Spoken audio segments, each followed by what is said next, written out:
Bos. Tengah buat apa ni? Jangan tunjuk video ni kat girlfriend hampa tau.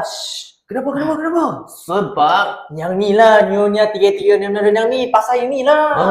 Apa special dia ni? Special ni baru nak beritahu ni. Sebab paste dia, perencah dia pakai semua pakai bahan-bahan semula jadi masaknya ni. Banyaknya. Macam ni nak masak berapa lama ni? Weh, kena 6 jam. Tapi itu untuk orang lain. Untuk hampa semua tak payah. Sebab saya dah siap sediakan paste macam ini. Paste perencah, paste sejati, rendang. Tak pakai powder lah. Itulah baru special, kita pakai paste, tak pakai powder. Masuk dengan mi segala kita, masak 3 minit.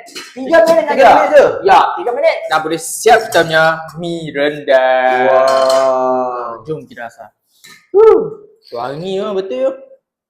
Wah.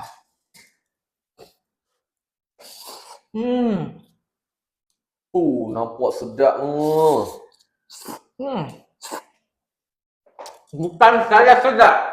Saya kau-kau. Itulah dia. Yang ni jangan tunjuk video ni dekat girlfriend hamba. Kenapa? Sebab mi ni lah, mi rendang ni. Sekali je dia makan, mesti tertagih sedap kau-kau. Ya, betul. Inilah dia Nyonya 33 ni rendang ni.